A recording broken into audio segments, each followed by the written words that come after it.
ବାର୍ତ୍ତା ବହି ସହପ୍ରତି ରୀତିକ ଦେବତା ମଣ୍ଡଳୀ ଅଧୂର୍ଯ୍ୟ ଯାଜକ କର୍ମୀ ମଣ୍ଡଳୀ ସତ୍ସଙ୍ଗ ପ୍ରେମୀ ଗୁରୁ ଭ୍ରାତା ଭକ୍ତିମତୀ ମାତୃମଣ୍ଡଳୀ ପିଲାମାନେ ସମସ୍ତଙ୍କୁ ଏ ପ୍ରାତଃ ସତ୍ସଙ୍ଗରେ ଜୟଗୁରୁ ତଥା ଯଥାମାନ୍ୟ ଜଣାଏ। ସର୍ବପ୍ରଥମେ ଆଜି ଯୋଉ ସୁନ୍ଦର ଭାବରେ ଯୋଉମାନେ ଭୋଗ ଦୁଇ ଜଣ ଭାଇ ନିବେଦନ କରିଛନ୍ତି, ଭାଇ ଓ ମା ମାନେ ନିବେଦନ କରିଛନ୍ତି, ଯିଏ ଯୋଉ ଉଦ୍ଦେଶ୍ୟରେ ନିବେଦନ କରିଛନ୍ତି ପ୍ରଭୁ ତାଙ୍କ ସେ ଉଦ୍ଦେଶ୍ୟ ପୂରଣ କରନ୍ତୁ, ସେମାନେ ସପରିବାରରେ ମଙ୍ଗଳରେ ରୁହନ୍ତୁ, ଏହା ହିଁ ପ୍ରଭୁଙ୍କର ଚରଣ ତଳେ ପ୍ରାର୍ଥନା ନିବେଦନ ଜଣାଏ। ତା ଆଜି ସୁନ୍ଦର ଭାବରେ ଭଜନ କୀର୍ତ୍ତନ ପରିବେଷଣ ସରିଯାଇଛି। 4ଟି ଭଜନ ଏବଂ ଗୋଟିଏ କୀର୍ତ୍ତନ, ଯେ ଅପୂର୍ବ ସମନ୍ୱୟ।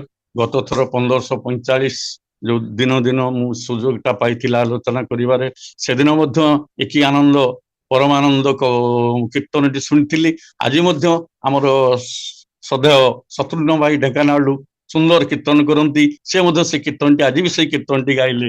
ଏ ଅପୂର୍ବ ସମନ୍ୱୟ, ଯାହା ହଉ ସେଇ ଯୋଉମାନେ କଣ୍ଠଶିଳ୍ପୀ ଭଜନ ଗାଇଛନ୍ତି, ମଧୁର ପରିବେଶ ସୃଷ୍ଟି କରିଛନ୍ତି ଭଜନ କୀର୍ତ୍ତନ ମାଧ୍ୟମରେ, ସେମାନଙ୍କର ସାର୍ବିକ ସପରିବାର ମଙ୍ଗଳ କାମନା କରି ପରମ ଦୟାଳୁଙ୍କ ଚରଣ ତଳେ ପ୍ରାର୍ଥନା ନିବେଦନ ଜଣାଏ।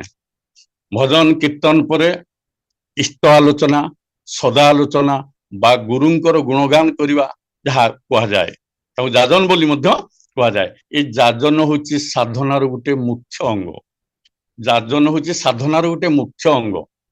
କାହିଁକିନା ଯେ ଇଷ୍ଟଙ୍କ ପ୍ରତି ଗୁରୁଙ୍କ ପ୍ରତି ଟାଣ ନଥିଲେ ସାଧନା ବା ଧର୍ମ ପଥରେ ଚାଲିପାରିବ ନାହିଁ। ଏ ଟାଣ ଆମ ସମସ୍ତଙ୍କର ଅଛି, ଗୁରୁଙ୍କ ପ୍ରତି ଟାଣ, ଇଷ୍ଟଙ୍କ ପ୍ରତି ଟାଣ ଅଛି। କାହାର କେତେ ଟାଣ ଅଛି ସେ ଲକ୍ଷଣଟା ଏଇ ଯାଜନରୁ ଜଣା ପଡେ। ତେଣୁ ଠାକୁର କହିଲେ ଟାଣର ଲକ୍ଷଣ ଯାଜନ ସେବା। ତମ ଯାଜନରୁ ଜଣା ପଡିବ ତମେ ଇଷ୍ଟଙ୍କ ପ୍ରତି କେତେ ଟାଣ। କଥା କୋଉ ସାଙ୍ଗ ସୁଖରେ ଇଷ୍ଟଙ୍କ କଥା କହିଦଉଥିବ, କୋଉ ପରିବେଶର କଥା କୋଉ ଇଷ୍ଟଙ୍କ କଥା କହିଦଉଥିବ, ଆଉ କୋଉ ଯାହା ସହଯୋଗୀ ସାଙ୍ଗରେ କଥାବାର୍ତ୍ତା କରୁ ଇଷ୍ଟଙ୍କ କଥା କହିଦଉଥିବ। ଏଇଟା ହଉଛି ଟାଣର ଲକ୍ଷଣ। ଯାଜନ ସେବା, ଯାଜନରେ ଉପଭୋଗ। ଇଷ୍ଟଙ୍କୁ ଯଦି ଉପଭୋଗ କରିବାକୁ ଚାହିଁବ ତାହେଲେ ଏଇ ଯାଜନରୁ ଉପଭୋଗ କରାଯାଏ। ଏଇ ଯାଜନ ମାଧ୍ୟମରେ ଇଷ୍ଟଙ୍କୁ ଉପଭୋଗ କରାଯାଏ, ପରମାନନ୍ଦଙ୍କୁ ଉପଭୋଗ କରାଯାଏ, ଏଇ ଆନନ୍ଦଟାକୁ ଉପଭୋଗ କରାଯାଏ ଯାଜନ ମାଧ୍ୟମରେ। ଏ ଆନନ୍ଦଟା ଉପଭୋଗ କରିସାରିଲା ପରେ କଣ ହୁଏ? ଟାଣର ଲକ୍ଷଣ ଯାଜନ ସେବା, ଯାଜନରେ ଉପଭୋଗ, ଉପଭୋଗରୁ ଆସେ କର୍ମ ପ୍ରେରଣା। ଯେତେବେଳେ ମଣିଷ ପରମାନନ୍ଦଙ୍କର ଆନନ୍ଦଟାକୁ ଉପଭୋଗ କରେ, ସେତେବେଳେ ତାଙ୍କର ଇଷ୍ଟ କର୍ମ କରିବା ପାଇଁ ମନଟା ମାତି ଉଠେ। ମୁଁ କେମିତି ଇଷ୍ଟ କର୍ମ କରିବି, କୋଉ କର୍ମ କରିବି? ଆଉ କର୍ମରେ ଆସେ ପୂର୍ଣ୍ଣ ଯୋଗ। ଟାଣର ଲକ୍ଷଣ ଯାଜନ ସେବା, ଯାଜନରେ ଉପଭୋଗ, ଉପଭୋଗରୁ ଆସେ କର୍ମ ପ୍ରେରଣା, କର୍ମରେ ପୂର୍ଣ୍ଣ ଯୋଗ। କର୍ମ ଯିଏ ଲାଗିଗଲା ସେ ଇଷ୍ଟଙ୍କ ସହିତ ସମ୍ପୂର୍ଣ୍ଣ ରୂପେ ଯୁକ୍ତ ବା ଯୋଗ ହେଇଗଲା। ତେଣୁ ଇଷ୍ଟଙ୍କୁ ଉପଭୋଗ କରିବା, ତାଙ୍କ କର୍ମରୁ ପ୍ରେରଣା ପାଇବା ଏବଂ ତାଙ୍କ ସହିତ ଯୁକ୍ତ ହେବାର ମାଧ୍ୟମ ହେଲା ଏ ଯାଜନ। ଖାଲି ସେତିକି ନୁହଁ, ଏ ଯାଜନ ଅର୍ଥ ଗୁରୁଙ୍କର ଗୁଣଗାନ କରିବା। ଗୁରୁଙ୍କର ଗୁଣଗାନ କରୁ କରୁ ଅଜ୍ଞାନୀ ମଣିଷଟା ଜ୍ଞାନୀ ହେଇଯାଏ। ଗୁରୁଙ୍କର ଗୁଣଗାନ କରୁ କରୁ ପାପୀ ମଣିଷଟା ଧାର୍ମିକ ମଣିଷରେ ପରିଣତ ହେଇଯାଏ। ଗୁରୁଙ୍କର ଗୁଣଗାନ କରୁ କରୁ କ୍ରୋଧୀ ମଣିଷଟା ଅକ୍ରୋଧୀ ମଣିଷ ହେଇଯାଏ। ଆଉ ଗୁରୁଙ୍କର ଗୁଣଗାନ କରୁ କରୁ ବୃତ୍ତି ତନ୍ତ୍ରୀରୁ ଦୂରେଇ ଯାଇ ମଣିଷ ଇଷ୍ଟତନ୍ତ୍ରୀ ହେଇଯାଏ। ତେଣୁ ଦସ୍ୟୁ ରତ୍ନାକର ଚରିତ ଲୋକ ବାଲ୍ମୀକି ଚରିତ୍ରରେ ପରିଣତ ହେଇଯାଏ। ତାର ଅନ୍ତର୍ନିହିତ ଆଧ୍ୟାତ୍ମିକ ଶକ୍ତି, ଆଧ୍ୟାତ୍ମିକ ଚେତନାଟା ଜାଗି ଉଠେ। ତେଣୁ ଗୁରୁଙ୍କର ଗୁଣଗାନ କରୁ କରୁ ଶାରୀରିକ ମାନସିକ ଭାବରେ ମଣିଷର ପରିବର୍ତ୍ତନ ହେଇଯାଏ ଗୁରୁଙ୍କର ଗୁଣଗାନ କରିବା। ତେଣୁ ଅଚ୍ୟୁତାନନ୍ଦ ମାଳିକାରେ କହିଲେ, ତୁ 1,00,000 ବର୍ଷ ତପ କରି ଶେଷ ଯେବେ ଗୁରୁ ନ ପୂଜଇ, ସକଳ ତପସ୍ୟା ବ୍ୟର୍ଥ ହୋଇଯାଏ ପାମର ଅଚ୍ୟୁତି କହି। ଗୁରୁ ଗୁଣଗାନ କରୁଥିବୁ ନୀତି, ତାଙ୍କ ବିଦ୍ୟା ନ ଦେଖିବୁ। ଗୁରୁ ଯେ ଅଟନ୍ତି ଦେହର କାରଣ, କାହା ଆଗେ ନ କହିବୁ। ଧ୍ୟାନ କାଳେ ଗୁରୁ ରୂପକୁ ଚିନ୍ତିବୁ, ସେବା କରୁଥିବୁ ନୀତି, ଜନ୍ମେ ହଜିଗଲେ ଆଉ ନ ମିଳନ୍ତି, କହେ ପାମର ଅଚ୍ୟୁତି। ଅଚ୍ୟୁତାନନ୍ଦ 600 ବର୍ଷ ତଳେ ମାଳିକାରେ ଏ କଥା ଲେଖିଥିଲେ। ତୁ ଯଦି 1,00,000 ବର୍ଷ ବଞ୍ଚୁ, ଆଜ୍ଞା ମଣିଷଟା 100 ବର୍ଷ ଜୋରେ ବଞ୍ଚିବ।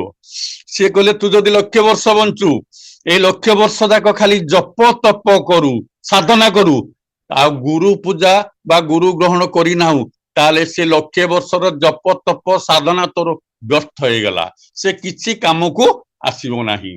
तू लक्षे वर्ष तप कर जब गुरु न पूज सकल तपस्या व्यर्थ हो जाए पामर अच्युति कही जदि गुरु पूजा न करू ए लक्षे वर्षर तपस्याटा व्यर्थ हो ताले गुरु पूजाटा केमिति करा जीवो आमे मंदिर को गले नडिया कदली भोगराग धूप धूप इत्यादि नौ सेठी ता किंतु दरकार हुएनी गुरु पूजा कौन ना गुरु गुणगान करुथिबु नीति सबु बेले गुरुंकर गुणगान करिवु तांको विद्या न देखिबु गुरुंकर दोष विद्या योग्यता ये सब मुंड भितरे पसैबु नाही ता महापाप गुरुंकर दोष बा विद्या देखिबा होचे महापाप गुरु जो अटंती देहर कारण कहा न कहबू ध्यान काले गुरु रूप को चिंतबू गुरु होचंती सृष्टिकर्ता आत्मार से होचंती स्रष्टा आउ ध्यान काले गुरु रूप को चिंतबू लोक भगवान को ध्यान करे भगवान किए गुरु ही भगवान साकार मूर्ति तेणु ध्यान काले गुरु रूप को चिंतबू सेवा करू सेवा करुथिबु नीति नियमित भाव में गुरुंकर सेवा करिवु ताले जन्म तोर सार्थक हो जिवो ता जदि न करू ए जन्म चली गले आर जन्म आ कौन हम किए कहि परिबो तेबे जाओ तेबे ए गान ए अपूर्व सुजोग आम माने सब नियमित भाव में पाउचंती जो माने दउचंती उद्योक्ता हमर नमस्य ये सुभाष भाई तेणु सर्वप्रथम सार्विक मंगल कामना करी परम दयाल प्रार्थना निवेदन जनाए तेबे टॉपिक को आज जो रही टॉपिक मधुमय दाम्पत्य जीवन ये कथा ठाकुर होचंती जीवनवादी ठाकुर पचारे आपन तो सृष्टिकर्ता सब सृष्टि कर ठाकुर आपन कौन सृष्टि कर ठाकुर कहले मु जीवन सृष्टि करिछि तेणु प्रतिदिन ब्राह्म मुहूर्त आम कहू जीव जगत जीवन कारण ये जीव जगतर सी हेले मूल कारण से उत्स से जीव जगत सृष्टि तेणु सी जिते जीवन टाक सृष्टि करिसंती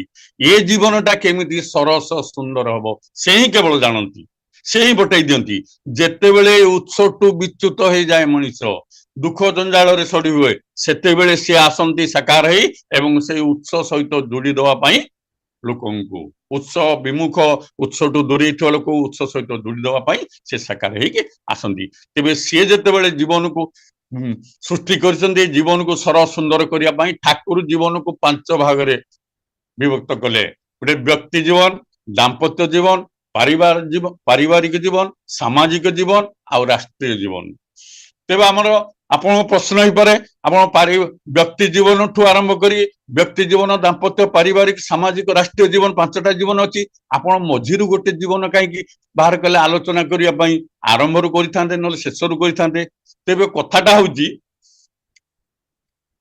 आपणकर व्यक्ति जीवन पर दाम्पत्य जीवन जदि व्यक्ति जीवनटा असजड़ा हो जाए दाम्पत्य जीवन रे जदि इष्ट प्राण धार्मिक माँ जने स्त्री हिसाब से पाती से आपण जीवन को सजाड़ी देवे आपण व्यक्तिगत जीवनटा सजाड़ी हो इष्ट प्राण माँ जने परिवार को जदि बहु होके आसती से असजड़ा परिवार टाकू सजाड़ी देवे पारिवारिक जीवनटा भी सजाड़ी हो किंतु दाम्पत्य जीवनटा थरे बिगिड़ी गले से जीवन को आउ सजाड़ी हब नहीं दाम्पत्य जीवन बिगिड़ी भला तारु जंत्रणा आउ किछि नहीं तेबे कथा आमे जदि दाम्पत्य जीवनटा बिगिड़ी जाए आमर पूर्वपुरुष जो माने आमको सृष्टि करिसेंती सेमानक अभिशापरु आमे वंचित हवा नहीं सेमानक अभिशाप आमको मिलिबो सेमानक आशीर्वादरु आमे वंचित हो जिवा जदि दाम्पत्य जीवन बिगिड़ी जो आ जो मानक आमे सृष्टि करिसेंती जदि आमर दाम्पत्य जीवनटा बिगिड़ी जाए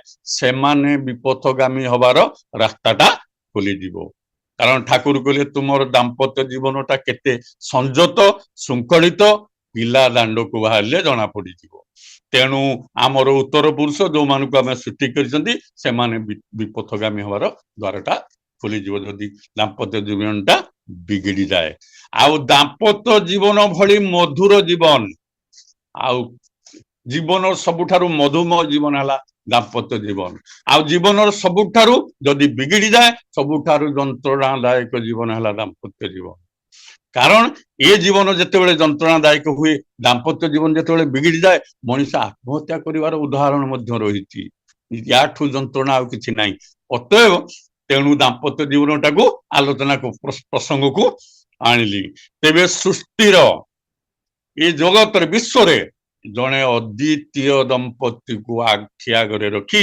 ଆମମାନେ ଉପାସନା ବା ପୂଜା କରୁଛନ୍ତି। ଅଦ୍ୱିତୀୟ ମାନେ ପୃଥିବୀରେ ଏ ବିଶ୍ୱରେ ଦ୍ୱିତୀୟ ଏଭଳି ଦମ୍ପତି କେହି ନାହାନ୍ତି। ଶ୍ରେଷ୍ଠ ଦମ୍ପତି, ତାଙ୍କର ଦାମ୍ପତ୍ୟ ଜୀବନଟା କେତେ ମଧୁମୟ ଥିଲା, କେତେ ସୁନ୍ଦର ଥିଲା।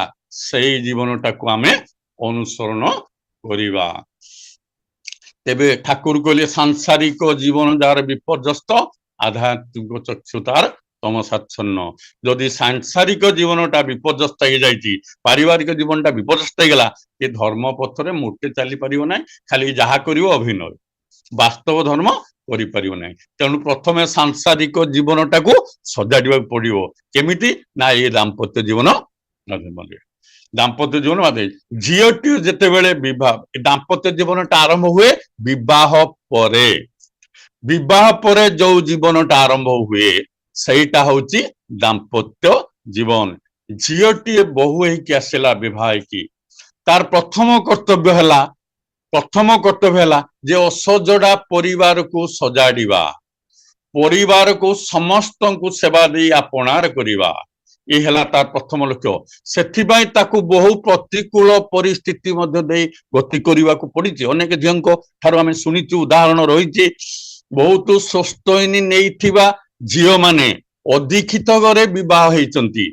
ତେଣୁ ଅନେକ ଝିଅ ବହୁ କଷ୍ଟରେ ପ୍ରତିକୂଳ ପରିସ୍ଥିତି ଭିତରେ ଦେଇ ସେ ପରିବାର ସମସ୍ତଙ୍କୁ ସତମନ୍ତ୍ର ଦୀକ୍ଷିତ କରି ସମସ୍ତଙ୍କୁ ସ୍ୱସ୍ତୟିନୀ ବ୍ରତ ଦେଇ ସତ୍ସଙ୍ଗୀ ପରିବାରରେ ପରିଣତ କରିଦେଇଛନ୍ତି। ଆଉ ଅନେକ ଝିଅ ମଧ୍ୟ ଦୀକ୍ଷା ଛାଡି ଦେଇଛନ୍ତି। ଅନେକ ଝିଅ ମଧ୍ୟ ଦୀକ୍ଷିତ ପରିବାରରୁ ଆସି ଅଦୀକ୍ଷିତ ପରିବାରରେ ଦୀକ୍ଷା ଛାଡି ଦେଇଛନ୍ତି। ତେବେ କୋଉମାନେ ଛାଡିଛନ୍ତି, କୋଉମାନେ ରଖିଛନ୍ତି? ଯେ ଛାଡିଛନ୍ତି ସେଇମାନେ, ଆପଣ ଗୋଟେ ଛୋଟ ଗଛଟେ ଲଗେଇଛନ୍ତି, ସେ ଗଛଟା ଚାରିପଟେ ବାଡ଼ ଦଉଛନ୍ତି, ଢାଙ୍କୁଛନ୍ତି। କାହିଁକି ଦଉଛନ୍ତି? ନା ଗାଈ ଗୋରୁ ଛେଳି ଯେମିତି ନ ଖାଇବେ, ଗଛଟା ଯେମିତି ବଢିବ। ସେଇ ଗଛଟା ଯେତେବେଳେ ବଡ ହେଇଯାଉଛି, ସେଇ ଗାଈ ଗୋରୁ ଛେଳି ମାନେ ତା ଛାଇ ତଳେ ଆଶ୍ରୟ ନଉଛନ୍ତି। ଦିନେ ଯୋଉ ଗାଈ ଗୋରୁ ମାନେ ଖାଇ ଦେଇଥାନ୍ତେ, ଗଛଟାକୁ ମାରିଥାନ୍ତେ, ସେଇ ଗାଈ ଗୋରୁ ମାନେ ତା ଛାଇ ତଳେ ଆଶ୍ରୟ ନେଉଛନ୍ତି। ଅତଏବ ଇଷ୍ଟ ପଥରେ ସିଏ ସେତିକି ମଜବୁତ ନାହିଁ ବୋଲି ଯେତେବେଳେ ସମୁଦାୟ ପରିବାର ଅଧିକ୍ଷିତ ନେଗେଟିଭ କଥା ଶୁଣୁଛି, ସେ ମନୁ ମନ ଛାଡ଼ି ଦଉଛି ଯେ ହଁ କଣ ମିଳିବ, ସେଇ ତ ନଉନାହାନ୍ତି, ମୁଁ କରିବି ନାହିଁ। ହେଲା, ଯୋଉମାନେ ପ୍ରକୃତରେ ଇଷ୍ଟ ପ୍ରାଣ ଧାର୍ମିକ, ସେ କେବେ ବି ପ୍ରତିକୂଳ ପରିସ୍ଥିତିରେ ହାର ମାନିବ ନାହିଁ। ଠାକୁର କହିଲେ মত মাথাতে একটা করি ইষ্ট নেশায় চলে, মত মাথাতে একটা করি দোটা লোক ইষ্ট নেশায় চলে, যেবে দক্ষ তালে রুকিব কি কে ভবদুনিয়ায়।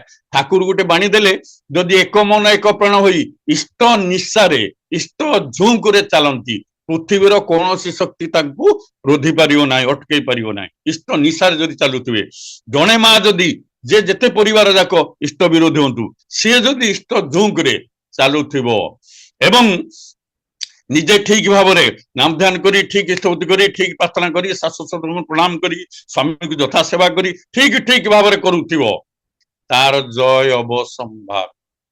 ସେ ନିଶ୍ଚୟ ଭାବରେ ଆସ୍ତେ ଆସ୍ତେ ଆସ୍ତେ ଆସ୍ତେ ସମସ୍ତଙ୍କୁ ମନକୁ ଜୟ କରିବ ଏବଂ ସେ ପରିବାର ଭିତରେ ଇଷ୍ଟ ପ୍ରତିଷ୍ଠିତ ହବ। ଅନେକ ମାଙ୍କଠୁ ଆମେ ଶୁଣିଛୁ, ସେମାନେ ଶାଶୁ ଶ୍ୱଶୁରଙ୍କୁ ପରିବାରକୁ ମାଛ ମାଂସ ରାନ୍ଧିକି ଦଉଥିଲା ବେଳେ ନିଜେ ଆଳୁ ଚକଟି ଭାତ ଖାଇ ଦିନ ଅତିବାହିତ କରିଛନ୍ତି। ତେଣୁ ପ୍ରତିକୂଳ ପରିସ୍ଥିତି, କିନ୍ତୁ ସତତା ପ୍ରତିଷ୍ଠା ହବ ହିଁ ହବ। ତେଣୁ ଦାମ୍ପତ୍ୟ ଜୀବନଟା ସେଇଠି ମଜବୁତ ସେଇ ମା ମାନଙ୍କ ପାଖରେ ହୁଏ। ତେବେ ସ୍ୱାମୀ ସହିତ କେମିତି, ସ୍ୱାମୀ ସ୍ତ୍ରୀର ସମ୍ପର୍କ ହଉଛି ଦାମ୍ପତ୍ୟ, ସେ ସମ୍ପର୍କ ଆମେ ଜାଣିନୁ ଆଜ୍ଞା। ସେଇଥିପାଇଁ ଆମର ଦାମ୍ପତ୍ୟ ଜୀବନଟା ଯନ୍ତ୍ରଣାଦାୟକ ହେଇଯାଏ।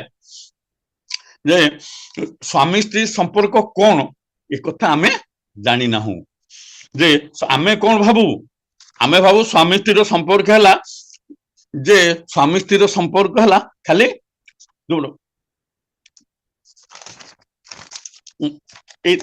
ଦାମ୍ପତ୍ୟ ଜୀବନରେ ସ୍ୱାମୀର ସେବା କରିବା ସ୍ତ୍ରୀର ପ୍ରଥମ କର୍ତ୍ତବ୍ୟ।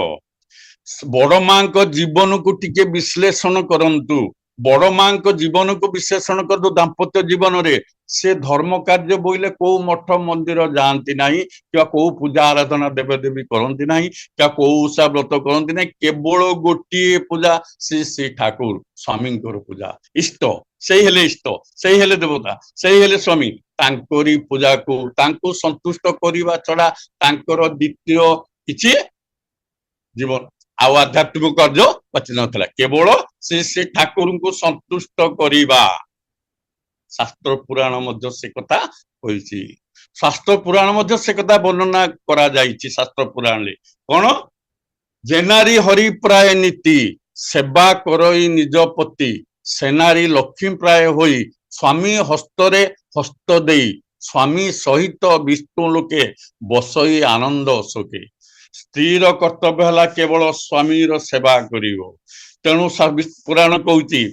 जेनारी हरि जी हरि भगवान को भली स्वामी को पूजा करे सेवा करे स्वामी को से लक्ष्मी भली स्वामी हाथ रे हाथ दे विष्णु लोकरे स्थान पाए स्वामी जहा हूँ से कथा शास्त्र स्वामी जहा हूँ किंतु स्त्रीर पुण्य बल रे से स्वामी सहित विष्णु लोकरे मध्य स्थान पाती आपण माने माँ माने सबू लक्ष्मी ओषा करती माणवसा गुरुवार करती लक्ष्मी पुराण बही बलराम दास लिखिले स्वामी सेवा छाड़ी वृथा पूजा जे करई जन्म जन्मांतरे बाल्य विधवा होई बोले स्वामी सेवा को बाद दे जी अन्य पूजा सब करती वृथा पूजा करती स्वामी को बाद दे आउ जो पूजा से वृथा पूजा से किसी मूल्य मिले तेणु लेखु पुराण से कथा वर्णना करा जायछि स्वामी सेवा छाड़ी वृथा पूजा जे करई जन्म जन्मांतरे बाल्य विधवा से जन्म जन्मांतरे बाल्य विधवा हुंती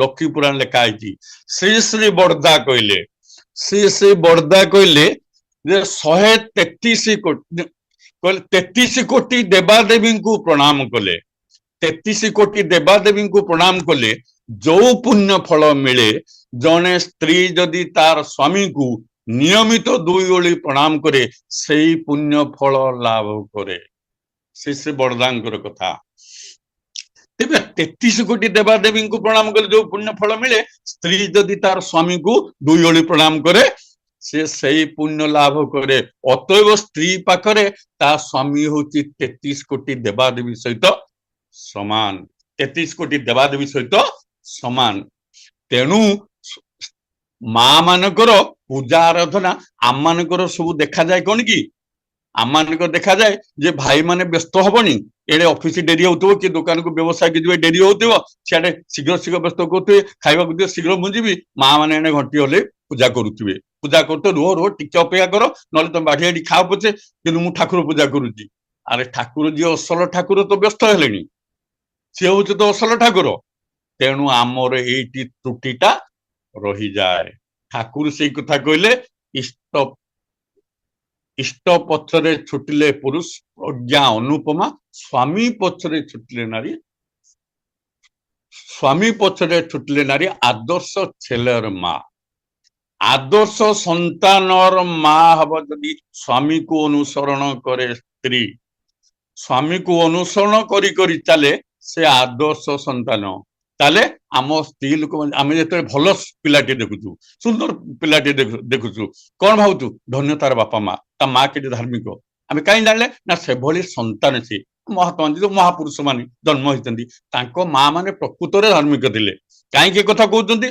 ना से भली संतान से माने जन्म दे न तेणु माँ माने धार्मिक जनाजिबे विचार से संतान को जमी गछटा जिते बड़ू से जाते कि अजातिया जना पड़ो फलटा धरला पड़े तेणु ठाकुर कहले तुम दाम्पत्य जीवनटा संजत श्रृंखलित केते थिला पिला दांडू को बाहर जना पड़े तुम पिला को देखी माप करा तुमर केते संजत श्रृंखलित जीवन थिला दाम्पत्य जीवनटा केते धार्मिक आध्यात्मिक थिला तेणु विवाह ठाकुर रखिले उद्वर्धन आउ सुप्रजनन उद्वर्धन आ सुप्रजनन दाम्पत्य जीवन भितर यही दुईटा को निज आचरण भितर फुटेबे ए दुईटा को आचरण भितर फुटेले आमर दाम्पत्य जीवनटा सार्थक हब उद्वर्धन मन कर गोटे परिवार स्वामी स्त्री स्त्री इष्ट प्राण किंतु स्वामी इष्ट प्राण नुहे आम अनेक समय कौन ଅନେକ ସମୟରେ ସ୍ୱାମୀ ମାନେ ବିରକ୍ତ ହୁଅନ୍ତି ଯାହା ହୁଅନ୍ତି,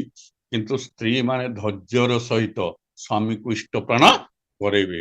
କାହିଁକିନା ଠାକୁର କହିଲେ ଯେ ପରିବାରରେ ସ୍ତ୍ରୀ ସ୍ୱାମୀକୁ ଆତ୍ମସେବାଭିମୁଖୀ କରେ ସେ ମୃତ୍ୟୁ ପଥର ଯାତ୍ରୀ ହୁଏ।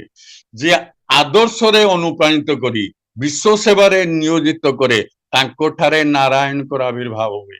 ଅତଏବ ପ୍ରତ୍ୟେକ ମା ମାନେ ଚାହାନ୍ତି ମୋର ସ୍ୱାମୀ ଜଣେ ଦେବତୁଲ୍ୟ ମଣିଷଟେ ହଉ, ଜଣେ ଭଲ ମଣିଷଟେ ହଉ ଏବଂ ସମସ୍ତେ ସମାଜରେ ଯେମିତି ସମ୍ମାନ ଦିଅନ୍ତୁ, ତେଣୁ ସେଇଭଳି ମଣିଷଟିଏ ହଉ ମୋ ସ୍ୱାମୀ। ପ୍ରତ୍ୟେକ ମା ମାନେ ଆଜ୍ଞା ଏ କଥା ଚାହାନ୍ତି, କିନ୍ତୁ ଖାଲି ଚାହିଁଲେ ଆଜ୍ଞା ହବ ନାହିଁ, ତାକୁ ମା ମାନେ ପ୍ରେରଣା ଦେବେ। କଣ ନା ଆଦର୍ଶରେ ଅନୁପ୍ରାଣିତ କରି ବିଶ୍ୱ ସେବାରେ ନିୟୋଜିତ କରିବେ, ତାକୁ ଆତ୍ମସେବାଭିମୁଖୀ କରିବେ ନାହିଁ।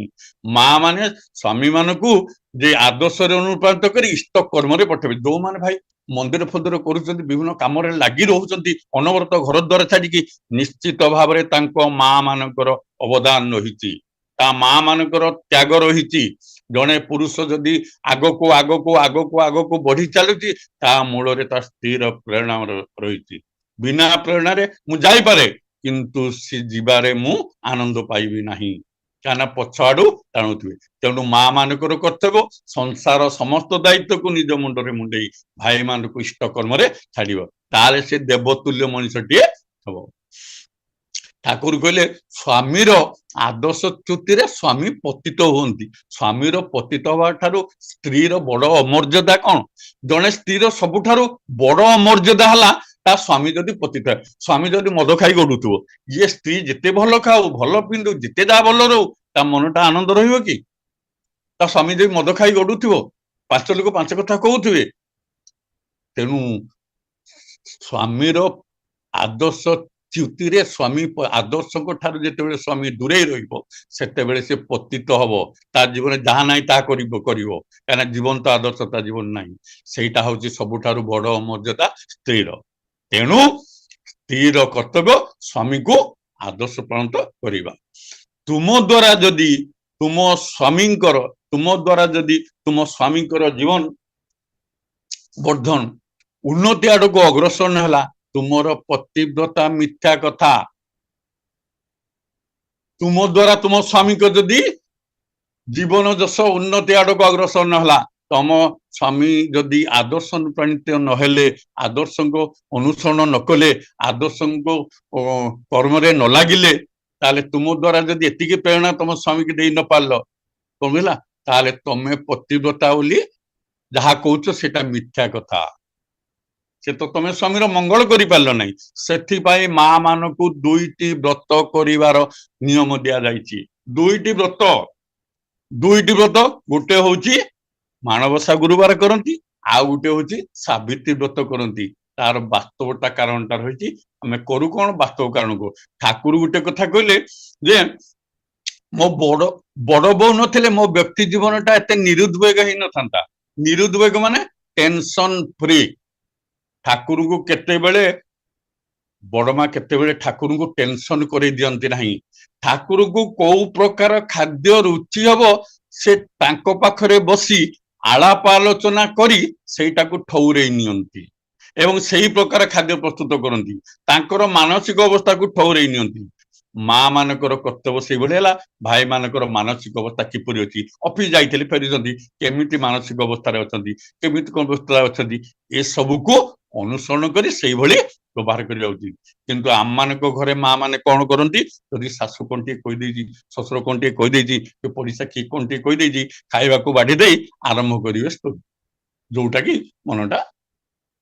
ଠାକୁର କିନ୍ତୁ ଏ କଥା କହିଥିଲେ, ବଡ ବୋଉ ଯୋଗୁଁ ମୋ ବ୍ୟକ୍ତି ଜୀବନଟା, ବଡ ବୋଉ ନଥିଲେ ମୋ ବ୍ୟକ୍ତି ଜୀବନଟା ଏତେ ନିରୁଦ୍ବେଗ ହେଇନଥାନ୍ତା, ଅର୍ଥାତ ଟେନସନ ଫ୍ରି ହେଇନଥାନ୍ତା। ଠାକୁର ମଧ୍ୟ କଥା କହିଲେ ବଡ ବୋଉ ତମେ ସତୀ ପତିବ୍ରତା, ତମକୁ ସ୍ୱାମୀ ଭକ୍ତି କଣ ଶିଖେ, ମୁଁ ବରଂ ତମ ଠାରୁ ଶିଖିବାର ଅଛି। ଠାକୁର ବଡମା ଏ କଥା ସମ୍ବୋଧନ କରିଥିଲେ, ସ୍ୱାମୀ ଭକ୍ତିଟା କଣ ବଡମା ଜୀବନ କାଳ ଭିତରେ କରି ଦେଖେଇଥିଲେ। ତେଣୁ ଠାକୁର କହିଲେ ଯେ ପତିବ୍ରତା ସତୀ ସ୍ତ୍ରୀ ମାନେ ଯୁଗଶ୍ଚର୍ଯ୍ୟ ଲାଭ କରନ୍ତି। ଯୁଗଶ୍ଚର୍ଯ୍ୟ ଲାଭ କରନ୍ତି, ତାମାନେ ଯୁଗଶ୍ଚର୍ଯ୍ୟ ଅର୍ଥ ମୁନି ଋଷି ଯୋଗୀ ମାନେ ସାଧନା କରି ଯୋଉ ଐଶ୍ୱର୍ଯ୍ୟଟା ଲାଭ କରନ୍ତି। ଜଣେ ସତୀ ସ୍ତ୍ରୀ ସେଇ ଐଶ୍ୱର୍ଯ୍ୟ ଲାଭ କରେ। ଠାକୁରଙ୍କ ସେଇ ଔଷଧ। ଆପଣ ସତୀ ଅନୁସୂୟା କଥା ପଢିଛନ୍ତି। ସତୀ ଅନୁସୂୟା କଥା ଆପଣ ମାନେ ଜାଣିଛନ୍ତି ଯେ ସେ ଯେ ତାଙ୍କ ସ୍ୱାମୀକୁ ଯୋଉ ଲକ୍ଷ୍ମୀଙ୍କ ପାଖରୁ ଫେରେଇକି ନେଇଯାଉଛି, କୁଷ୍ଠ ବ୍ୟାଧିଗ୍ରସ୍ତ ସ୍ୱାମୀକୁ ନେଇ ଯାଉଛି, ଯିବା ବେଳେ ଅନ୍ଧାର ରାତିରେ ଅତ୍ରିମୁଣ୍ଡାକ ତପସ୍ୟା କରୁଥିଲେ, ମାଡି ପକେଇଲେ, ପାଦ ପଡିଗଲା ପରେ ସେ ଅଭିଶାପ ଦେଲେ, ଜଣେ ଧ୍ୟାନସ୍ଥ ତପ କରୁଥିବା ଋଷିକୁ ତୋ ସ୍ୱାମୀ ଗର୍ବରେ ଅହଙ୍କାରେ ମାଡି ପକଉଛୁ, ବେଖାତିରି କରି ଅହଙ୍କାରରେ, ତେଣୁ ମୁଁ ତତେ ଅଭିଶାପ ଦଉଛି, ଯାହାକୁ ନେଇ ତୁ ଏତେ ଅହଙ୍କାର କରୁ ସେଇ ସ୍ୱାମୀ ରାତି ପହିଲା ବେଳକୁ ନଥିବେ। ସାବିତ୍ରୀ କହିଲେ, ମୁଁ ଯଦି ସତୀ ହେଇଥାଏ, ମୋର ପତିବ୍ରତା ଧର୍ମକୁ ପାଳନ କରୁଥାଏ, ତାହେଲେ ରାତି ପାଇବ ନାହିଁ। କାହା କଥା ସତ ହେଲା? ଠାକୁର ସେ କଥା କଲେ, ଗୋଟେ ସାଧୁ ସନ୍ନ୍ୟାସ ମୁନି ଋଷିଙ୍କ ଠାରୁ କମ ନୁହନ୍ତି ସତୀ ସ୍ତ୍ରୀ ମାନେ। ଠାକୁର ଏ କଥା କହିଲେ, ମୁନି ଋଷିଙ୍କ ଠାରୁ କମ ନୁହନ୍ତି। ତେବେ ସତୀ ସ୍ତ୍ରୀ କିଏ? ପତିବ୍ରତା କିଏ? ଠାକୁର କହିଦେଲେ, ସତୀ ସ୍ତ୍ରୀ କିଏ, ପତିବ୍ରତା କିଏ? ନା ଜୀବନ ବୃଦ୍ଧି ଚର୍ଯା କରି ସାଧିଲେ ସ୍ୱାମୀର ଉନ୍ନତି, ପତିବ୍ରତା କୁହେ ତାରେ ସିଦ୍ଧ କାମ ସେହି ସତୀ। ଠାକୁର କହିଲେ ଯେ ଜୀବନ ବୃଦ୍ଧିକି ଚର୍ଯା କରି, ନିଜର ଜୀବନ ବୃଦ୍ଧି ପଥରେ ଚଳଣି, ନିଜ ଧର୍ମ ପଥ ଇଷ୍ଟ ପଥ ଠିକ ଚାଲୁଥିବ, ଜୀବନ ପଥରେ ଠିକ ଚାଲିଥିବ, ଧର୍ମ ପଥରେ ଚାଲିଥିବ, ସ୍ୱାମୀର ଉନ୍ନତି କରୁଥିବ। ଯାହା ଯାହା କଲେ ସ୍ୱାମୀର ଉନ୍ନତି ହେବ, ସେ ସେଇଆ କରୁଥିବ। ପତିବ୍ରତା ସେଇ ହଉଛି ପତିବ୍ରତା, ସିଦ୍ଧ କାମ, ସବୁ କାମରେ ତାର ସିଦ୍ଧି ହବ, ସେଇ ହଉଛି ସତୀ। ଠାକୁର କହିଲେ। ଆଉ ଗୋଟେ ବାଣୀ ଦେଲେ ଯେ ସ୍ୱାମୀ ତୋର ପ୍ରିୟ ପରମ, ସ୍ୱାମୀ ତୋର ଜୀବନ ସାଥୀ, ସ୍ୱାମୀକୁ ସୁଖରେ ରଖିପାରିଲେ ସୁଖରେ ରହିବୁ ଦିବସ ରାତି। କହିଲେ ଯଦି ସୁଖରେ, ପ୍ରତ୍ୟେକ ସ୍ତ୍ରୀ କିଏ ନ ଚାହେଁ ଜୀବନରେ ସୁଖ ଶାନ୍ତିରେ ରହିବା ପାଇଁ? କହିଲେ ଯଦି ସୁଖରେ ରହିବା ପାଇଁ ଚାହୁଁଛୁ, ଗୋଟିଏ ମାତ୍ର ବାତ ଯେ ସ୍ୱାମୀ ତୋର ପ୍ରିୟ ପରମ, ସ୍ୱାମୀ ତୋର ଜୀବନ ସାଥୀ, ସ୍ୱାମୀକୁ ସୁଖରେ ରଖିପାରିଲେ ସୁଖରେ ରହିବୁ ଦିବସରେ। ଯଦି ସ୍ୱାମୀକୁ ସୁଖରେ ରଖିପାରିବୁ, ତାହେଲେ ତୁ ସୁଖରେ ରଖିବାର ବାଟ ହଉଛି ଗୋଟିଏ। କହିଲି ମା ମାନଙ୍କର ଦୁଇଟି ଓଷା, ଏ ସାବିତ୍ରୀ ବ୍ରତ ଆଉ ଲକ୍ଷ୍ମୀ ବ୍ରତ, ଏଇ ଦୁଇଟି ଓଷା କରିବାର ବିଧାନ। ଏ ସାବିତ୍ରୀ ବ୍ରତର ସେଇ ସ୍ୱାମୀ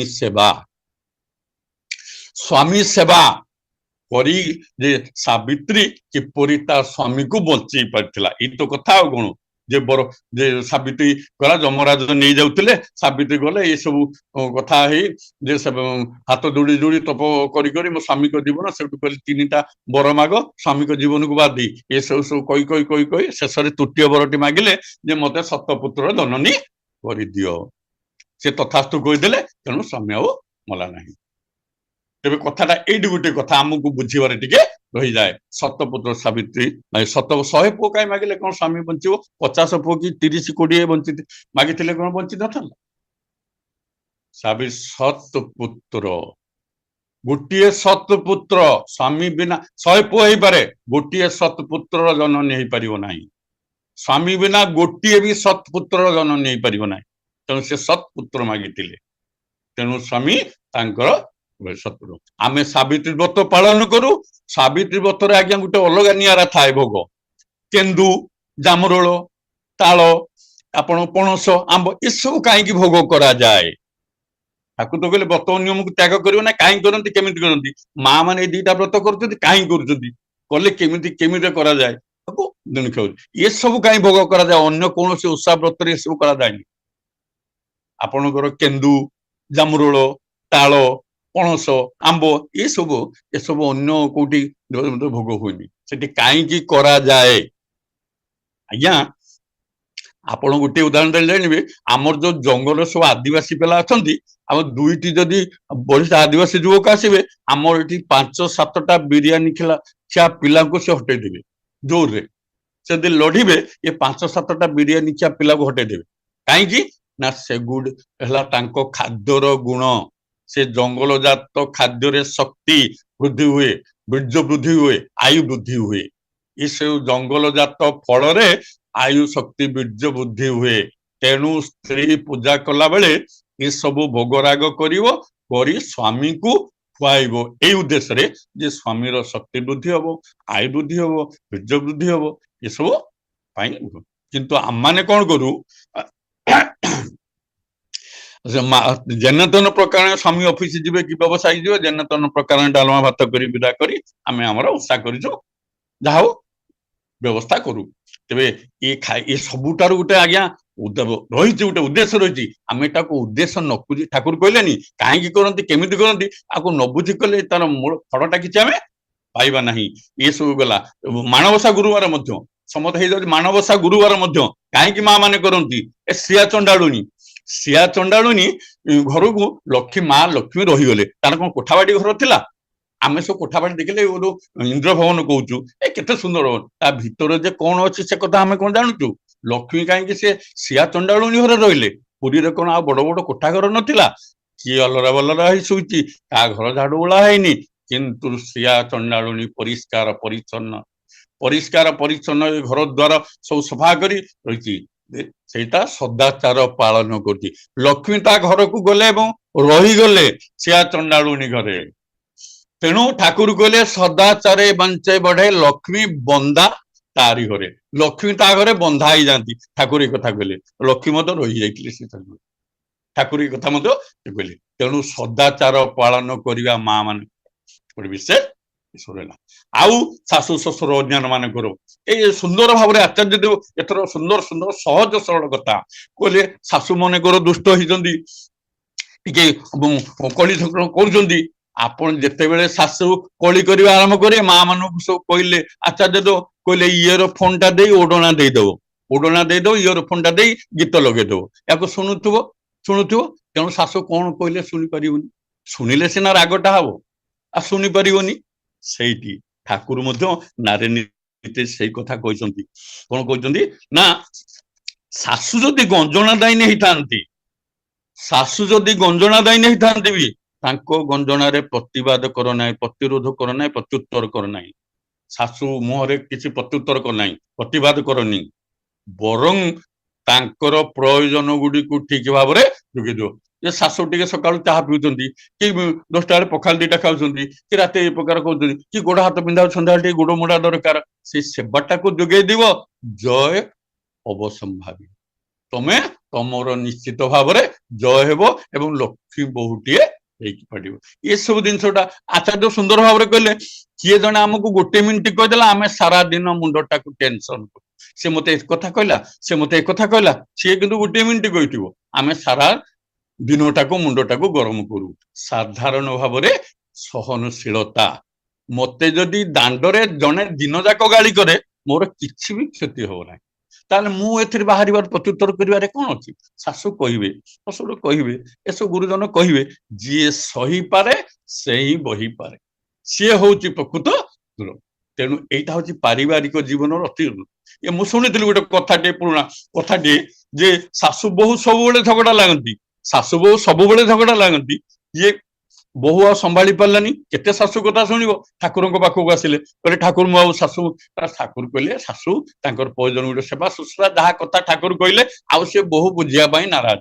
ଦେଖିଲେ ବୋହୂ ବୁଝିବା ପାଇଁ ନାରାଜ, ତାଙ୍କର ଗୋଟେ ପ୍ରତିକାର କଣ ଗୋଟେ ଦିଅନ୍ତୁ, ସେ ପ୍ରତିକାର ବ୍ୟବସ୍ଥା।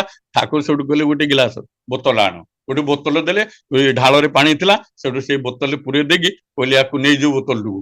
ଶାଶୁ ଯେତେବେଳେ ପାଟି କରିବା ଆରମ୍ଭ କରିବେ, ଚାମଚଟେ ପାଟିରେ ପୁରେଇ ଦବ, ଔଷଧ ଚାମଚଟେ ପାଟିରେ ପୁରେଇ ଦବୁ, ମନେ ରଖ ସେ ଔଷଧକୁ ଢୁକିବୁନି କି ବାହାରେ ପକେଇବୁନି, ଶାଶୁ ପାଟି କରି ସାରିଲା ପରେ ପକେଇଦେବୁ। ସେ ସେଇଆ କଲା। ସେ ନେଇକି ଯେତେବେଳେ ଶାଶୁ ପାଟି ଆରମ୍ଭ କଲା, ସେତେବେଳେ ଚାମଚ ପିଇଲା, ଠାକୁର କହିଛନ୍ତି ଚାମଚ ପିଇଦେଲା, ଆଉ ଢୁକିଲାନି କି ତାକୁ ବାହାରେ ପକେଇଲାନି। ଶାଶୁ ପାଟି କରୁଛନ୍ତି, କେତେ ପାଟି କରିବେ, କେତେ ପାଟି କରିବେ। ଆସ୍ତେ ଆସ୍ତେ ତାଙ୍କର ସେ ରାଗଟା ମଧ୍ୟ ପାଟି କରିବା ବନ୍ଦ ହେଲା। ଏ ହଉଛି ଅତି ସହଜ।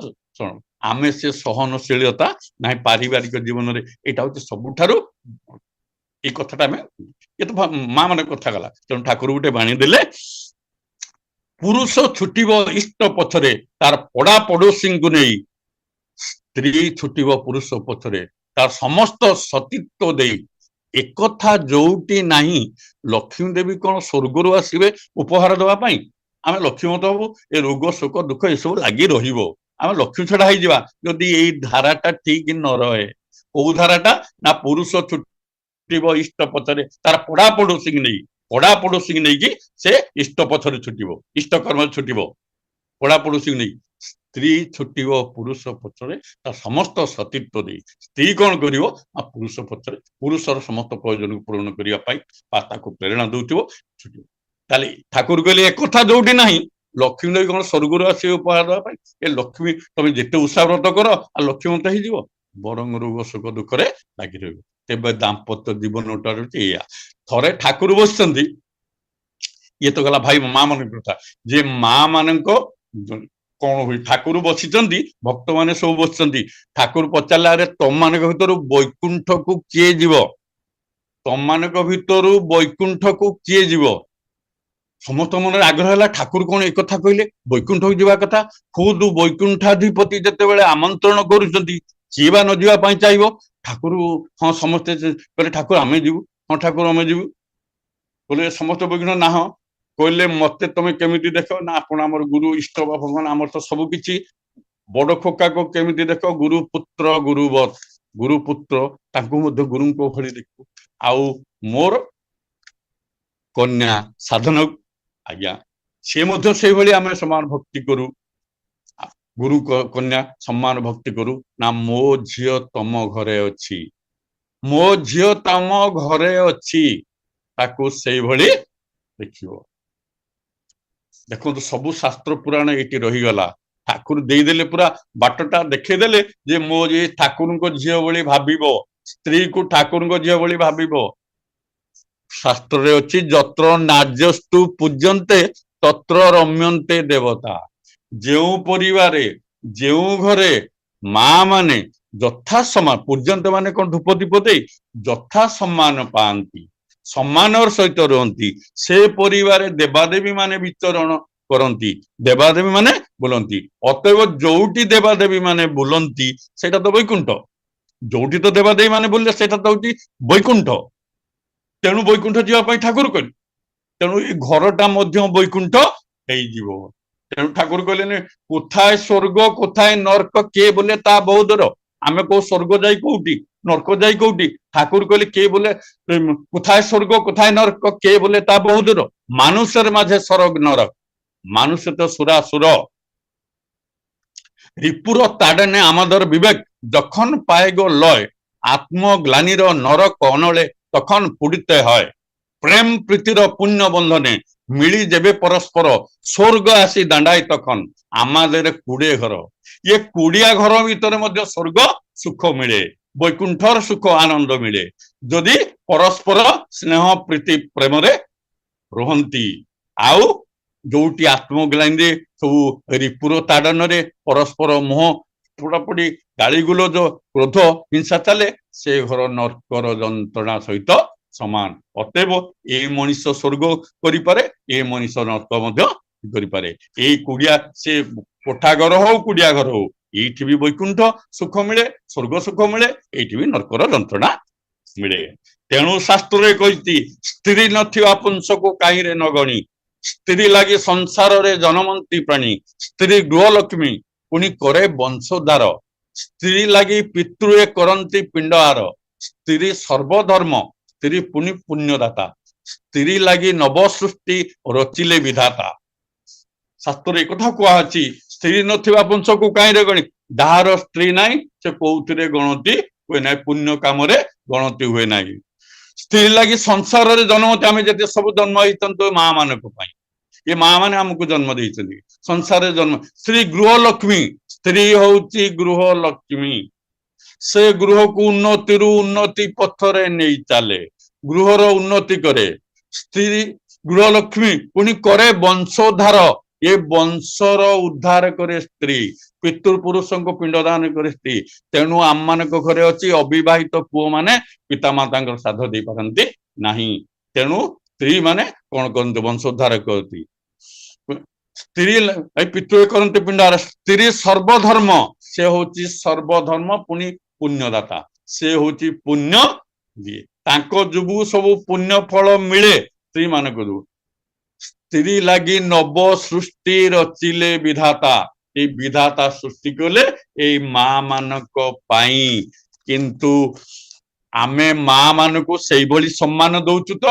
ନାରୀ ନିର୍ଯାତନା ଘରେ ଘରେ, ଏବେ ପେପରରେ ବାହାରିଥିଲା 13 ତାରିଖ ନା 11 ତାରିଖ, ସମ୍ବାଦ ଦେଖୁଥିଲି ଯେ ଛାଡପତ୍ର ମାମଲାଟା ଏତେ ପରିମାଣରେ ବଢିଗଲାଣି ଯେ ନ୍ୟାୟିକ ଆଉ ସରକାରଙ୍କ ଉପରେ ଚାପ ପ୍ରବଳ ଯେ ଯେମିତି ଯୋଉ ମହିଳା କେସଟା ଗୋଟେ ମହିଳା ଥାନା ହେଲା କିନ୍ତୁ ଗୋଟେ ମହିଳା କୋର୍ଟ ହବ ମାନେ ଏ ପ୍ରକାର ହଉଛି ଆଜ୍ଞା ଏ କଲଚର ଆମର ଭାରତୀୟ କଲଚର ନୁହଁ ସ୍ୱାମୀ ସ୍ତ୍ରୀ ବୈଦିକ ରୀତିରେ ଦେବାଦେବୀଙ୍କୁ ସାକ୍ଷୀ ରଖି ବିବାହ କରିବେ ତାଙ୍କର ଏ କି ପ୍ରକାର ସୁସନ୍ତାନ ପୁଣି ସୁସନ୍ତାନ ସୃଷ୍ଟି କରିବେ ଏ କୁଳ ରକ୍ଷା କରିବେ ବଂଶ ରକ୍ଷା କରିବେ ଏ ଭାବଟା ଆମ ଭିତରେ ନାହିଁ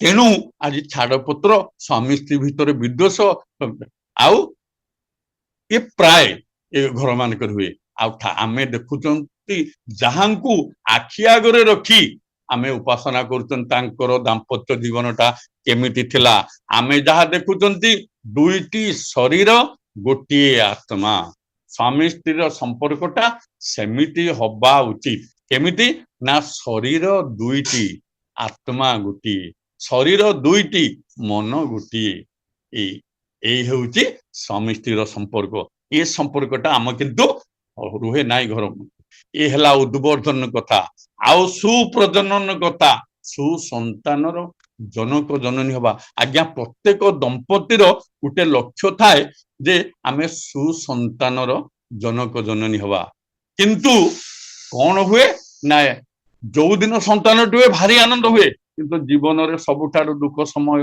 ଆସେ ସେଇ ସନ୍ତାନ ମାନଙ୍କ ଠାରୁ ମଣିଷ ବାପା ମା ଯେତେବେଳେ ନିର୍ଯାତିତ ହେଇ କୋଉଠି ଦରାଶ୍ରମରେ ରହନ୍ତି କାହିଁକି ଏ କଥା ହୁଏ ଏଇ ହଉଛି ଆମର ଦାମ୍ପତ୍ୟ ଜୀବନର ବିଶୃଙ୍ଖଳା ଠାକୁର କହିଲେ ଶାଶୁ ଶ୍ୱଶୁରଙ୍କ ସେବା ଛାଡି ସ୍ୱାମୀ ସ୍ୱାମୀ ଚର୍ଯ୍ୟା ଯୋଉ ସ୍ତ୍ରୀର ଅଧିକ ଶାଶୁ ଶ୍ୱଶୁରଙ୍କ ସେବା ଛାଡି ସ୍ୱାମୀ ସହଚର୍ଯ୍ୟ ଯୋଉ ସ୍ତ୍ରୀର ଅଧିକ ସ୍ୱାମୀ ସେବା ଛାଡି ସନ୍ତାନ ପରିଚର୍ୟା ଯୋଉ ସ୍ତ୍ରୀର ଅଧିକ ସେ କେବେ ରତ୍ନ ଗର୍ଭା ହେଇପାରିବ ନାହିଁ ସେ କେବେ ରତ୍ନ ଗର୍ଭା ହେଇପାରିବ ନାହିଁ ଅର୍ଥ ତା ଗର୍ଭକୁ ସୁସନ୍ତାନ ଆସିବେ ନାହିଁ କାରଣ ଯିଏ ଶାଶୁ ଶ୍ୱଶୁରଙ୍କ ସେବାକୁ ପଛ କରି ସ୍ୱାମୀ ସହଚର୍ଯ୍ୟଟାକୁ ଆଗ କରେ କାରଣ ସ୍ୱାମୀର ମଙ୍ଗଳ ମାନେ ସ୍ୱାମୀର ମଙ୍ଗଳ ଚାହୁଁଛ ଶାଶୁ ଶ୍ୱଶୁରଙ୍କର ସେବା କର ସନ୍ତାନର ମଙ୍ଗଳ ଚାହୁଁଛ ସ୍ୱାମୀର ସେବା କର ଏଟା ହଉଛି ପ୍ରକୃତର କିନ୍ତୁ ଆମେ ଡାଇରେକ୍ଟ ସେବା କରୁ କଣ ସ୍ୱାମୀକୁ ଉପେକ୍ଷା କରି ସନ୍ତାନ ସେବା କରୁ କାହିଁକିନା ସନ୍ତାନର ଚାହୁଛୁ ଠାକୁର କହିଲେ ନାହିଁ ସ୍ୱାମୀ ସେବାକୁ ଉପେକ୍ଷା କରି ସନ୍ତାନ ଚର୍ଯ୍ୟାରେ ପାଗଳ ଯିଏ ସେଇ ସ୍ତ୍ରୀର ଜୀବନ ବେତାଳ ସନ୍ତାନ ସାତ ପାଞ୍ଜିରୁ ଯାଏ କହିଲେ ସ୍ୱାମୀ ସେବାକୁ ଉପେକ୍ଷା କରୁଛି ଯେ ସନ୍ତାନ ହେଇଗଲା ପିଲା ହେଇଗଲା ସେଠୁ ପିଲା ସବୁ ଆଉ ସ୍ୱାମୀକୁ ଉପେକ୍ଷା କଲା ସ୍ୱାମୀ କାମରେ ଅବହେଳା କଲା ସନ୍ତାନ ଯେଟା ଲାଗି ପଡିଲା ସେ ଠାକୁର କହିଲେ ସେ ସ୍ତ୍ରୀର ଜୀବନଟା ହଉଛି ବେତାଳ ତା ଜୀବନଟା ତାଳ ନୁହଁ ଆଉ ସେ ସନ୍ତାନ ମଧ୍ୟ ସାତ ପାଞ୍ଜିରୁ ଯିବେ ଯଦି ସୁସନ୍ତାନର ଜନନୀ ହବାକୁ ଚାହୁଁଛ ମା ମାନେ ପ୍ରଥମେ ଶାଶୁ ଶ୍ୱଶୁରଙ୍କ ସେବା କରନ୍ତୁ ଶାଶୁ ଶ୍ୱଶୁରଙ୍କ ସେବା କରନ୍ତୁ ତାପରେ ସ୍ୱାମୀର ସେବା କରିବେ ସ୍ୱାମୀ ସେବା କରିବେ ସ୍ୱାମୀର ତ ମଙ୍ଗଳ ଦରକାର ମଙ୍ଗଳ ଚାହିଁବେ ମଙ୍ଗଳ କରିବେ କେମିତି ନା ଶାଶୁ ଶ୍ୱଶୁରଙ୍କ ସେବା ଶାଶୁ ଶ୍ୱଶୁରଙ୍କ ସେବା କରନ୍ତୁ ତାପରେ ସ୍ୱାମୀ ଏବଂ ସନ୍ତାନର ମଙ୍ଗଳ ପାଇଁ ସ୍ୱାମୀ ଏଇଟା ହଉଛି ଠାକୁର ଲାଇନ ଦେଇଦେଲେ ଯେ କାରଣ ପୁରୁଷ ନା ଇଷ୍ଟ ପଛରେ ଛୁଟିଲେ ପୁରୁଷ ପ୍ରଜ୍ଞା ଅନୁପମା ଇଷ୍ଟ ପଛରେ ଛୁଟିଲେ ଇଷ୍ଟଙ୍କୁ ଅନୁସରଣ କରି ଯଦି ପୁରୁଷ ଛୁଟେ ପ୍ରଜ୍ଞା ମାନେ ଜ୍ଞାନରୁ ଉର୍ଦ୍ଧ୍ୱ ପ୍ରଜ୍ଞା ସେ ପ୍ରଜ୍ଞାମାନ ହୋଇଥିବ ଆଉ ପୁରୁଷ ପଛରେ ଛୁଟିଲେ ନାରୀ ଆଦର୍ଶ ଛେଲ ମା ଇଏ ଗୋଟେ ଟ୍ରାକ୍ ଠାକୁର ଦେଇଦେଲେ ଇଷ୍ଟ ପଛରେ ପୁରୁଷ ଛୁଟିବ ପୁରୁଷ ପଛରେ ସ୍ତ୍ରୀ ଛୁଟିବ ତାପରେ ଯୋଉ ସନ୍ତାନ ଆସିବେ ସେମାନେ ଇଷ୍ଟ ନେଶାଇ ଛୁଟିଲେ ପୁରୁଷ ତାପରେ ଯୋଉ ସନ୍ତାନ ମାନେ ଆସିବେ ସେମାନେ ସେଇ ଟ୍ରାକରେ ଚାଲିବେ ମନେ ରଖନ୍ତୁ 50ଟା ଗୋଟେ ଟ୍ରେନ 50ଟା ଡବା ତା ଭିତରେ ଗୋଟେ ଡବା ଯଦି ତଳକୁ ଗଡିଗଲା ସେ ସମୁଦାୟ ଟ୍ରେନଟା ଚଳେଇଯିବ ପାରିବାରିକ ଜୀବନଟା ହଉଛି ସେଇଆ ତେଣୁ ପାରିବାରିକ ଜୀବନ ଗୋଟେ ଲାଇନ ଲେନ୍ଥ ଠାକୁର ଦେଲେ ଏଇଭଳି ଶୃଙ୍ଖଳିତ ପାରିବାରିକ ଜୀବନ ଆଜି ଆଚାର୍ଯ୍ୟ ଦେବ ଯାହା କହୁଛନ୍ତି ଯେ ଅନ୍ତତଃ ଦିନର ଥରେ ରାତିରେ ଡାଇନିଂ ଟେବୁଲରେ ବସି ଏକାଠି ବସିକି ଏକାଠି ଖାଆନ୍ତୁ ଏବଂ ଏକାଠି ଇଷ୍ଟ ଆଲୋଚନା କରନ୍ତୁ ୟା ଭିତରେ ପରସ୍ପର ମିଳାମିଶା ହେବେ ତେବେ ସୁପ୍ରଜନନଟା କେମିତି ହବ ନା ମାର ଦାୟିତ୍ୱ ସେ ମା ଜଣେ ସୁସନ୍ତାନ ଜନ୍ମ ଦବ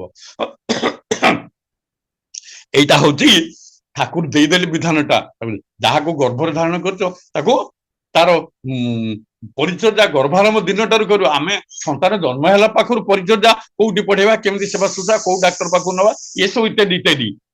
ସନ୍ତାନ ପରିଚର୍ଯାଟା ସେଠି ନାହିଁ। ସୁସନ୍ତାନ ଜନ୍ମ ଦିଆଯାଏ, ତାକୁ ଗର୍ଭ ଭିତରେ ଥିବା ବେଳେ ପରିଚର୍ଯା କରାଯାଏ। ଗର୍ଭାରମ୍ଭ ଦିନଠାରୁ ତା ମାନସିକ ଆଉ ଶାରୀରିକ ଭାବରେ ସେ ସମୟରେ ମା ଅତି ସତର୍କତାର ସହିତ ସନ୍ତାନର ଗର୍ଭଚର୍ଯା କରିବ। ମାନସିକ ଭାବରେ ସତ୍ ରହିବ, ମନକୁ ନିର୍ଭୀକ ରଖିବ, ମନକୁ ଖୁସି କରିବ, ମନକୁ ଇଷ୍ଟପଥରେ ସବୁବେଳେ ଛୁଟେଇବ, ନାମ କରିବ, ପ୍ରାର୍ଥନା ନାମ ଜପ କରିବ। ଏସବୁ ଭିତରେ ଇଷ୍ଟଭାବପନ୍ନ ହବ, ଗୁରୁଜନମାନଙ୍କ ସେବା କରିବ। ଏସବୁ ଭାବଟା ସନ୍ତାନ, ଯେମିତି ମା ପେଟରେ ଥିଲାବେଳେ ଛୁଆଟା ମା ପାଖରୁ ଖାଦ୍ୟ ଗ୍ରହଣ କରେ, ସେଭଳି ଭାବଟା ମଧ୍ୟ ଛୁଆ ମା ପାଖରୁ ଗ୍ରହଣ କରେ। ମା ଯୋଉ ଭାବରେ ରହିବ, ପିଲାଟା ସେଇ ଭାବ ତା ଭିତରକୁ ସଞ୍ଚରିତ ହେବ। ତେଣୁ ମା ସବୁବେଳେ ସତ୍ ଆଚରଣ, ସତ୍ ଚିନ୍ତା, ନିର୍ଭୀକ ମନଟାକୁ ରଖିବ। ଠାକୁର ଏ କଥା କହିଲେ ମାନସିକ ଆଉ ଶାରୀରିକ ସଦାଚାର ରଖିବ ମନକୁ। ଆଉ କଣ ନା ଶରୀରକୁ ସୁସ୍ଥ କର୍ମପଟୁ ରଖିବ।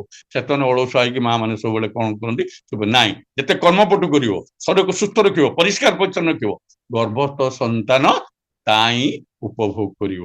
ତମେ ସେତିକିବେଳେ ସେଇ ସମୟରେ ଯୋଉଭଳି ନିଜକୁ ନିଜ ପରିଚର୍ଯା କରିବ, ତାର ଉପଭୋଗ ଗର୍ଭସ୍ଥ ସନ୍ତାନ ମଧ୍ୟ ସେୟା କରିବ। ଆମେ ଗୋଟେ ପୁରୁଣା କଥା, ଆଚାର୍ଯ୍ୟଦେବ ଆଜିର ଆଚାର୍ଯ୍ୟଦେବ ସେତେବେଳେ ଆଚାର୍ଯ୍ୟ ପଦରେ ଅଭିଷିକ୍ତ ହେଇନଥିଲେ। ଗୋଟେ କଥା କହୁଥିଲେ, ଆମେ ରାମାୟଣ କଥା ପଢିଛନ୍ତି, ଯେତେବେଳେ ରାମଚନ୍ଦ୍ର ମା ସୀତାଙ୍କୁ ନେଇ ଆସିଲେ, ଯେ ଲଙ୍କାକୁ ଜୟ କରି ମା ସୀତାଙ୍କୁ ନେଇ ଆସିଲା ପରେ ତାପରେ ଆମେ ଶୁଣୁଛନ୍ତି ଯେ ସବୁ ରାତ୍ରିରୁ ବୁଲୁଥିଲେ, ସେ ରଜକ ଦମ୍ପତି ପାଟି ଝଗଡା କଲେ ଯେ ସୀତା ରାବଣ ଘରେ ରହିଲା, ରାବଣ ପାଖରେ ରହିଲା, ସେ ତ ଅସତୀ ହେଲା ନାହିଁ, ତାକୁ ରାମଚନ୍ଦ୍ର ଆଣି ରଖିଲେ। ଏ କଥା ଶୁଣିଲେ ସେଠୁ ରାମଚନ୍ଦ୍ର ତାଙ୍କୁ ନେଇ ବାଲ୍ମୀକି ମୁନିଙ୍କ ଆଶ୍ରମରେ ଛାଡି ଦେଇ ଆସିଲେ। ଏ କଥା ଆମେ ଶୁଣିଛନ୍ତି, ଏ କଥା ରାମାୟଣ ଆମେ ଭାବନ୍ତି, ତା ପଢିଛନ୍ତି ଯାହା, କିନ୍ତୁ ବାସ୍ତବ ଘଟଣାଟା ତା ନୁହଁ। ପୁରୁଷୋତ୍ତମଙ୍କର କଥା ସେ ପୁରୁଷୋତ୍ତମ ହିଁ ବୁଝେଇ ଦିଅନ୍ତି ଯେ ପ୍ରକୃତ ଘଟଣାଟା କଣ। ମା ସୀତାଙ୍କୁ ବାଲ୍ମୀକି ମୁନିଙ୍କ ଆଶ୍ରମ ଛାଡିବାର ପ୍ରଭୁ ରାମଚନ୍ଦ୍ରଙ୍କର ଏକ ଲୀଳା ଥିଲା, ସେଟା ଦିବ୍ୟ ଲୀଳା ଥିଲା। କଣ ନା ରାମଚନ୍ଦ୍ର ଯେତେବେଳେ ଲଙ୍କାକୁ ବିଜୟ ହେଇ ଆସିଲେ, ଲଙ୍କାକୁ ବିଜୟ କରି ଆସିଲେ, ସେତେବେଳେ ସେ ହଉଛନ୍ତି ପ୍ରଜାବତ୍ସଳ, ପ୍ରଜା ମାନଙ୍କର ଭଲ ମନ୍ଦ ନିଜର ସନ୍ତାନ ଭଳି ଦେଖନ୍ତି। ସେତେବେଳେ ମା ସୀତା ଅନ୍ତଃସତ୍ତ୍ୱା ଥିଲେ, ମା ସୀତା ଥିଲେ ଅନ୍ତଃସତ୍ତ୍ୱା। ସେ ଆସିଲେ, ଆସିବା ପରେ ପ୍ରକୃତରେ ସେ ସେତେବେଳେ ମା ସୀତାଙ୍କର ଉପଯୁକ୍ତ ସେବା ତତ୍ଵ ଦେଇପାରିବେ ନାହିଁ। ଆଉ ଦ୍ୱିତୀୟ ମୁଖ୍ୟ କାରଣଟି ହେଲା, ମା ସୀତାଙ୍କ ପାଖକୁ ଯୋଉ ମା ମାନେ ଆସିବେ, ଯେହେତୁ ଲଙ୍କାରେ ସେ ରହିଯାଇଥିଲେ ଏବଂ ରାକ୍ଷସୀ ମାନଙ୍କ କବଳେ, ସେ ନିଶ୍ଚିତ ବିଭିନ୍ନ ଭାବରେ ପ୍ରଶ୍ନ କରିବେ, କୁମ୍ଭକର୍ଣ୍ଣ କେମିତିକା, ସେ ରାକ୍ଷସୀ ଯୋଉ ସୁପର୍ଣ୍ଣେଖା କେମିତିକା, ସେ ରାକ୍ଷସୀ ମାନେ ବସୁଥିଲେ, ସେମାନେ କଣ ସବୁ ଆଲୋଚନା କରୁଥିଲେ, ସେ ରାକ୍ଷସୀ କଥା କହି କହି ତାଙ୍କର ଗର୍ଭସ୍ଥ ସନ୍ତାନକୁ ନେଗେଟିଭ କରିଦେବେ। ଏଟା ଆଚାର୍ଯ୍ୟଦେବ ସେତେବେଳେ ବୁଝେଇ କହିଥିଲେ। ତେଣୁ ତାଙ୍କର ଗର୍ଭସ୍ଥ ସନ୍ତାନକୁ ସେ ନେଗେଟିଭ କରିଦେବେ। ତେଣୁ ସିଏ କଣ କଲେ ନା ନିରୋଳା ନେଇ ବାଲ୍ମୀକି ମୁନିଙ୍କ ଆଶ୍ରମ, ଯଦି ସୀତା ଅସତୀ ବା ସତୀ, ତେଣୁ ବାଲ୍ମୀକି ମୁନିଙ୍କ ଆଶ୍ରମରେ କାହିଁ ଛାଡିଲେ, ଜଙ୍ଗଲ ତ ଛାଡିଥାନ୍ତେ। ବାଲ୍ମୀକି ଆଶ୍ରମରେ ଏଭଳି ପରିବେଶରେ ଛାଡିଲେ, ଯୋଉ ପରିବେଶ, ଆଶ୍ରମ ପରିବେଶ ଭିତରେ ସୀତା କେବଳ ମା ସୀତା କେବଳ ପ୍ରଭୁ ରାମଚନ୍ଦ୍ରଙ୍କ ବିଷୟରେ ଭାବିବେ, କେବଳ ପ୍ରଭୁ ରାମଚନ୍ଦ୍ରଙ୍କ କଥା ଭାବିବେ, ଆଉ ଅନ୍ୟ କୌଣସି ଚିନ୍ତା କରିବେ ନାହିଁ। କାରଣ ଆଶ୍ରମ ପରିବେଶ ଭିତରେ ସେ ରହିଲେ, ମନଟା ତାଙ୍କର ଆଶ୍ରମିକ ବା ଉଚ୍ଚଚିନ୍ତା ପ୍ରଭୁଙ୍କର ଚିନ୍ତା ରହିବ, ତାଙ୍କର ସ୍ୱାମୀଙ୍କର ଚିନ୍ତା ରହିବ। ଏଇ ଚିନ୍ତାରେ ସେ କାଟିବେ, ଫଳରେ ଗର୍ଭସ୍ଥ ସନ୍ତାନ ସେଇଭଳି ହବ। କାରଣ ପୁରୁଷୋତ୍ତମଙ୍କର ସଂସ୍କାର ବା ପରମ୍ପରା ସବୁ ହଉଛି, କିନ୍ତୁ ଆମେ ତାକୁ ବୁଝିବାରେ ରାମାୟଣ ମହାଭାରତକୁ ଓଲଟ କରୁ, ଆମେ ଟିକେ ଓଲଟ କରିଦଉ, ବୁଝୁ ଅଲଗା। କିନ୍ତୁ ବାସ୍ତବ ଜିନିଷଟା ହଉଛି, ଠାକୁର ସେ କଥା କହିଲେ, ଯଦି ଯାହାକୁ ଗର୍ଭରେ ଧାରଣ କରିଛ, ମଣିଷର ମୃତ କରିବ ଯାହାକୁ, ଗର୍ଭାରମ୍ଭ ଦିନ ଠାରୁ ତାର ପରିଚର୍ଯା କରିବାକୁ ଭଲ ଲାଗେ। ଗର୍ଭାରମ୍ଭ ଦିନ ଠାରୁ ସେ କଥା, ସେଇଥିପାଇଁ ରାମଚନ୍ଦ୍ର ଛାଡ଼ିଦେଲେ ଯେ ଗର୍ଭ ଭିତରେ ସନ୍ତାନ ଅଛନ୍ତି, ତାର ପରିଚର୍ଯା ସେମିତି ହବ। କେମିତି ନା ଶାରୀରିକ ମାନସିକ। ମନକୁ ମା ସେତିବେଳେ ମନ କିଭଳି ରଖିବ, ଶରୀର କେମିତି ରଖିବ, ଆଉ ଗର୍ଭସ୍ଥ ସନ୍ତାନ ସେୟା ଉପଭୋଗ କରିବ, ଆଉ ସେଇଭଳି ସନ୍ତାନଟିଏ ମଧ୍ୟ ହବ। ତେଣୁ ଦାମ୍ପତ୍ୟ ଜୀବନ ସୁପ୍ରଜନନ ହଉଛି, ଏଇଟା ହଉଛି ବାଟ।